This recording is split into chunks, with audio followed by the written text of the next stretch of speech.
محمود خان اچکزئی قومی اسمبلی میں opposition leader مقرر ہو گئے ہیں۔ اب محمود خان اچکزئی کے اپوزیشن لیڈر مقرر ہونے کے بعد پاکستان تحریک انصاف اور گورنمنٹ کے درمیان جو اعتماد کا فقدان تھا اس میں کیا کمی آ سکے گی، اور کیا پارلیمانی کشیدگی کم ہوگی، اور کیا پی ٹی آئی اسٹینڈنگ کمیٹیوں میں واپس آ سکے گی؟ یہ آج کا سوال ہے اور اسے جاننے کی کوشش کریں گے۔ حافظ میاں محمد نعمان، سینئر رہنما مسلم لیگ نون، ہمارے ساتھ موجود ہے۔ سر بہت شکریہ آپ کے وقت کا۔ عمران صاحب، حافظ صاحب پر جانے سے پہلے آپ سے یہ تجزیہ لینا بڑا ضروری ہے۔ کیا سمجھتے ہیں محمود خان اچکزئی اب ظاہر ہے اپوزیشن لیڈر بھی بن گئے ہیں، پہلے بھی پاکستان تحریک انصاف کے لیے مذاکرات کو لے کر گورنمنٹ سے رابطے میں تھے، اب آپ سمجھتے ہیں کہ باقاعدہ طور پر اپوزیشن لیڈر بننے کے بعد کیا کوئی راہ ہموار نظر ہوتی دکھائی دے رہی ہے آپ کو؟ بسم اللہ الرحمن الرحیم۔ دیکھیں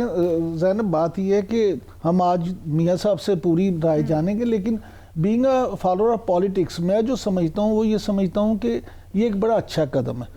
اور میں آپ سے ایک اور بھی عرض کر دوں، اپنے ناظرین کو بھی میں یہ بتانا چاہتا ہوں کہ یہ سارے معاملے میں شاید آج بھی لیڈر آف دی اپوزیشن کا انتخاب نہ ہو پاتا، ان کا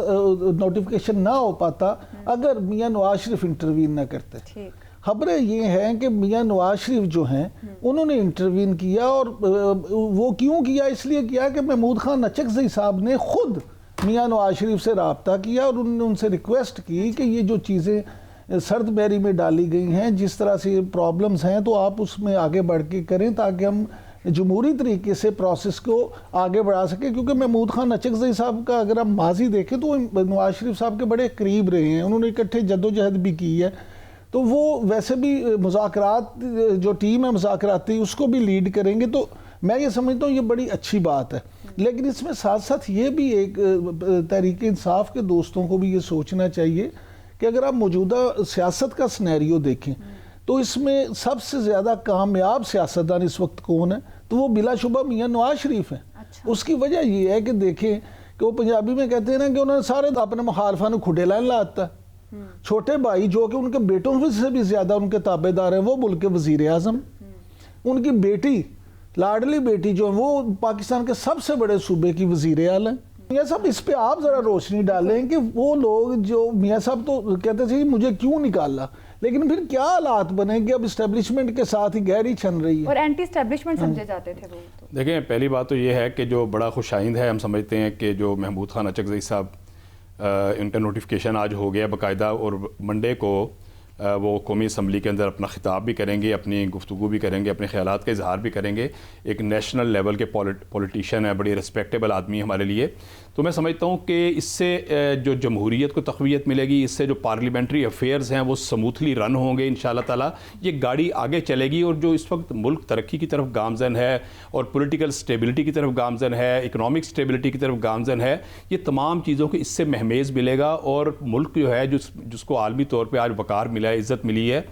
اس کے اندر مزید انشاءاللہ تعالیٰ اضافہ ہوگا، کیونکہ ہمارا ایک بڑا نظریہ ہے،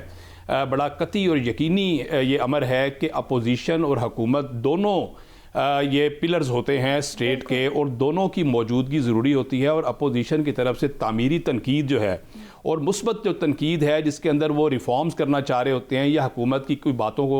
وہ ہائی لائٹ کرنا چاہ رہے ہوتے ہیں، کوئی نیگیٹو چیزوں کو، اس حوالے سے بڑا ضروری ہوتا ہے، اور حکومت کو بھی چاہیے کہ اپوزیشن کی تعمیری تنقید کو دھیان سے سنیں، اور جہاں جہاں پر کریکشنز ہو سکتی ہے اور قابل عمل جو ڈویبل چیزیں ہوتی ہیں ان کے اوپر عمل کرے۔ تو میرا خیال ہے ایک تو یہ بڑی خوشائن چیز ہے کہ انشاءاللہ اپوزیشن اب پارلیمنٹ میں رول پلے کرے گی۔ لیکن عمران صاحب، میں آپ کو یہ بتانا چاہ رہا ہوں کہ اس سے پہلے جو صورتحال یہ بنی ہوئی تھی کہ بلا شبہ پی ٹی آئی کے بڑے معزز اراکین اسمبلی کے اندر موجود ہوتے ہیں، میں بھی ان سے، میری بھی ملاقات ہوتی رہتی ہے، وہیں پہ کبھی اسپیکر چیمبر میں ہو جاتی ہے، اسمبلی کے اندر بھی گپ شپ لگتی رہتی ہے، ہمارے بہت سارے دوست بھی ہیں ان میں، لیکن ان کا ایک نظریہ یہ ہوتا تھا کہ ہمارے پاس بات کرنے کا مینڈیٹ نہیں ہے، جو پارلیمانی کارروائی ہے اور جو سیاست میں پارلیمنٹ کے تھرو اپنی ان پٹ دینا اور اپنا کنٹریبیوٹ کرنا، اس حوالے سے وہ بیچارے بے بس محسوس ہوتے تھے کہ جناب ہمارا جو ہے نا، ہمیں کہیں سے مینڈیٹ نہیں ہے، ہمیں گو ہیڈ نہیں ملا ہوا، اس لیے ہم نے بس صرف ایک ہی بات کرنی ہے، وہ یہ ہے کہ قیدی نمبر 804 کی رہائی کے حوالے سے ہم نے بات کرنی ہے، اس کے علاوہ ہم نے تو کیا اب گو ہیڈ مل گیا میاں صاحب؟ کیا عمران خان نے قیدی نمبر 804 نے اب گو ہیڈ دے دیا؟ دیکھیں ان کا میں آپ کو بتاؤں، دیکھیں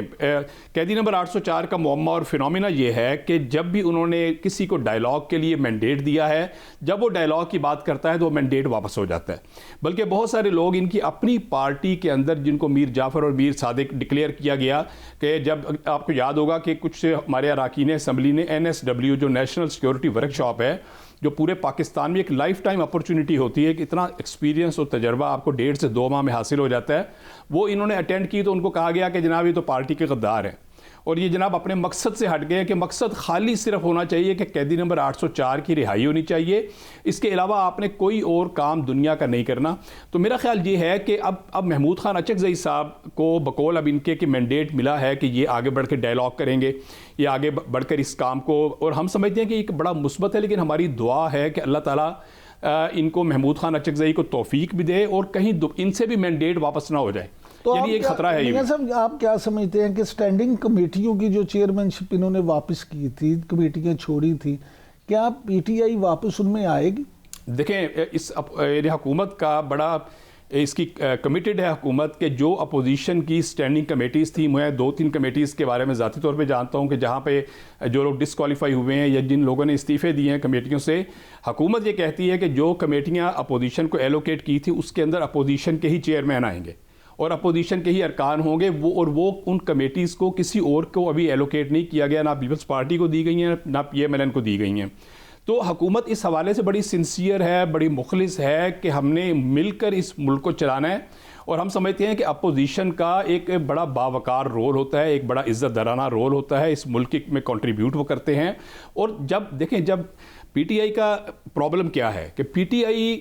کی جو تخلیق ہے یہ بالکل نئی تخلیق ہے، یعنی یہ کوئی اتنی پرانی جماعت نہیں ہے، لیکن ان کے ذہن میں ایک چیز آ گئی ہے یا بٹھا دی گئی ہے کہ ہمارے علاوہ کوئی جماعت ایسی نہیں ہے جس سے ہم بات چیت کریں. یعنی وہ کہتے ہیں کہ ہم نے ڈائیلاگ اگر کرنا ہے تو ہم نے مقتدر قوتوں سے کرنا ہے، ہم نے کسی جمہوری پارٹی سے، کسی سیاسی پارٹی سے ہم نے ڈائیلاگ نہیں کرنا. اپنے وجود کے علاوہ وہ ہر کسی کے وجود کے منکر ہو گئے ہیں. تو میرا خیال یہ ہے کہ ان کو اپنے آپ کو ایک جمہوری پارٹی کے طور پر، ایک ایسی پارٹی کے طور پر جو قومی دھارے کے اندر شامل ہوتی ہے، اس میں لے کے آنا چاہیے. باقی بیرسٹر گوہر صاحب بھی اس چیز کے حامی ہے کہ ٹھیک ہے بات ہونی چاہیے، جس طرح سے ہماری فارن پالیسی بڑی کامیاب ہے، اور پھر وہی بات آ جاتی ہے کہ foreign policy begins at home, ہمیں پہلے انٹرنل ایشوز کو سارٹ آؤٹ کرنا بڑا ضروری ہے، سیاسی بحران موجود ہے. تو کیا سمجھتے ہیں کہ اب ایک سپیس ملے گی کیونکہ آپ PMLN کے قریب بھی ہیں، آپ سمجھتے ہیں تو کیا پولیٹیکل سپیس سر اپوزیشن کو ملے گی؟ بیرسٹر گوہر نے جو یہ کہا ہے، بیرسٹر گوہر نے جو یہ کہا ہے کہ ہمیں آخر اپنا حق مل گیا، بالکل، تو یہ ون ون سچویشن کس کے لیے؟ نہیں آپ اس پہ کیا میں نے اسی لیے عمران بھائی میں نے اسی لیے بڑی ہوپ کی بات کی ہے کہ ہمیں امید ہے کہ اس محمود خان اچکزئی صاحب کے ایک اپوزیشن لیڈر تعینات ہونے سے یہ گاڑی آگے چلے گی انشاءاللہ. اور جس طرح اپنا بیرسٹر گوہر صاحب ہیں، ایک پازیٹیو آدمی ہے، ایک مثبت انداز میں بات کرتے ہیں، نیشنل ایشوز پہ بات کرتے ہیں. میرا خیال ہے کہ نیشنل ایشوز پہ بات ہونی چاہیے. جہاں تک دیکھیں کیسز کا تعلق ہے، آپ کو یاد ہے کہ شہباز شریف صاحب جب اپوزیشن لیڈر تھے تو انہوں نے اکنامک اکارڈ کی بات کی تھی، مساق معیشت کی بات کی تھی، اور انہوں نے بڑا واضح کہا تھا کہ آپ ہمیں جتنا مرضی جیلوں میں ڈال لیں، آپ ہمارے اوپر کیسز بنا لیں، آپ ہمیں وکٹیمائز کر لیں، جیلوں میں ہمارا کھانا پینا بند کر دیں، لیکن اس کے باوجود ہم حکومت سے ہم کیسز اپنے خود لڑیں گے. لیکن ہم حکومت سے یہ کہتے ہیں کہ مساق معیشت پر جو اس ملک کا جو ریورس گیئر لگ گیا ہے اس کو دوبارہ فارورڈ کرنا ہے، اور جو ملک جو معاشی تباہی کے دہانے پہ پہنچ گیا تھا، آپ کو یاد ہے 2018 کے بعد، اس کو ہم نے دوبارہ اس نیا کو جو ڈوب رہی ہے ہم نے اس کو دوبارہ کنارے لگانا ہے. تو اس حوالے سے ہم حکومت سے تعاون کے لیے تیار ہے. تو حکومت نے یعنی شہباز شریف صاحب کا تب بھی یہی نظریہ تھا، اور میں آپ کو بتاؤں کہ شہباز شریف سے زیادہ کمپرومائزنگ شخصیت شاید اس ملک کے اندر نہیں ہے، کہ وہ ایک وزیر اعظم ہے، آج پوری پاور ان کے ساتھ ہے، آج پوری دنیا ان کے گرد گھوم رہی ہے، اور جس طرح ان کو پذیرائی مل رہی ہے پوری دنیا میں، کئی ملکوں کے صدور اور وزرائے اعظم ان کے آگے پیچھے گھومتے ہیں اور پاکستان کی ٹیکنالوجی لینے کے خواہاں ہیں، اور الحمدللہ ایک عزت اللہ تعالیٰ نے نصیب کی ہیں. لیکن اس کے باوجود وہ اس بات پر کمیٹڈ ہیں کہ ہم نے مل کے چلنا ہے، ہم نے اس ملک، کیونکہ دیکھیں ملک کی جو معاشی حالت ہے اس پر اب کمپرومائز اگر ہم خدا نخواستہ کریں گے تو ہم عوام کے بھی مجرم ہیں، ہم اللہ کے بھی مجرم ہیں. لیکن میاں صاحب جو میاں شہباز شریف صاحب ہیں، کمپرومائزڈ پرسنالٹی ہیں یا کمپرومائزڈ وزیر اعظم؟ نہیں، کمپرومائز پرسنالٹی ہیں. دیکھیں بات یہ ہے کہ کمپرومائزنگ کیا ہوتی ہے. دیکھیں یہ یہ ایک حسن ہے، جمہوریت کا ایک حسن ہے. پاکستان کے اندر نیشنلسٹ پارٹیاں بھی ہیں، پاکستان کے اندر مذہبی پارٹیاں بھی ہیں، پاکستان کے اندر سیکولر پارٹیز بھی ہیں، اور پاکستان کے اندر لسانی اور قومی جماعتیں بھی ہیں. دیکھیے تمام جماعتوں کو لے کے چلنا، تمام جماعتوں کو جو ان کے عوام نے مینڈیٹ دیا ہے اس کی آنر کرنا، اور تمام جماعتوں کی جو امنگیں اور آرزویں ہیں. دیکھیں جو بھی الیکٹڈ آدمی ہے اس کی بڑی عزت ہونی چاہیے، اس لیے کہ الیکٹڈ آدمی جو ہوتا ہے نا جی، وہ لوگوں کے ووٹوں سے آیا ہوتا ہے، لوگوں کی امنگیں اور آرزویں اس کی بیہائنڈ ہوتی ہیں،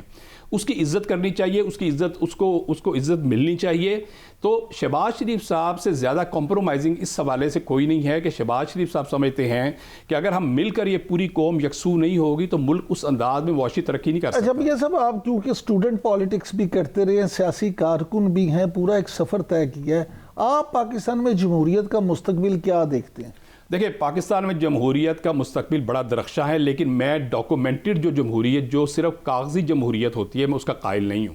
یعنی جو ہمیں پڑھایا جاتا تھا کہ جمہوریت یہ ہوتی ہے، اور آج اگر ہم ویسٹرن ڈیموکریسی کا نظام دیکھ لیں، آج ہم یو ایس کا ماڈل دیکھ لیں، آج ہم ساؤتھ امریکہ کا ماڈل دیکھ لیں، تمام ماڈلز ڈیفرنٹ ہیں. یہ دیکھیں تمام ماڈل ڈیموکریسی کے کسٹمائز ہوتے ہیں. یہ اس لیے ہمارے جو سب کانٹیننٹ کا ماڈل ہے یہ بھی دیکھیں، آپ اگر کہیں گے جی پاکستان کے اندر ہم فرانس کے لیول، اس فرانس کی طرح کی ڈیموکریسی لے آئیں یا یو کے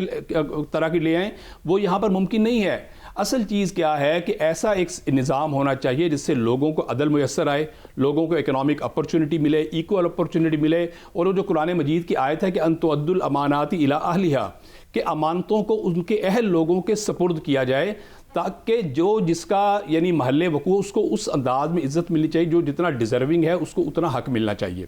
تو یہ جس معاشرے کے اندر عدل و انصاف ہو جائے، جس کا معاشرے کے ریزلٹس آئیں اور اس میں معاشی طور پہ ترقی ہو، وہ سسٹم جو ہوتا ہے وہ قابل قبول ہوتا ہے. اور میرا خیال یہ ہے کہ آج جو نظام ہے وہ ایک بہترین نظام ہے. اس لیے بہترین ہے کہ آپ نے دیکھا کہ 2 سال کے عرصے میں اس نظام کے نتیجے اللہ کی ذات نے آپ کو عزتیں عطا کی ہیں، آپ ٹریک پہ آ گئے ہیں. آج آپ کا سٹاک ایکسچینج پرفارم کر رہا ہے، آج آپ کا جو انفلیشن ہے وہ 39% سے 4% پہ آ گئی ہے، آج آپ کا مارک اپ ریٹ جو ہے وہ 26% سے 10.5% پہ آ گیا ہے، آج انڈسٹری آپ کی وائبل ہو گئی ہے. تو یہ جتنے ریزلٹس آ رہے ہیں عمران بھائی، یہ کیوں آ رہے ہیں؟ یہ اس لیے آ رہے ہیں کہ آج تمام ادارے ایک پیج پر ہیں، اور ایک کمٹمنٹ ہے کہ ہم نے اس ملک کو انشاءاللہ تعالیٰ اس کی ملک کی سالمیت کے حوالے سے اور معاشی ترقی کے حوالے سے اب کمپرومائز نہیں کرنا.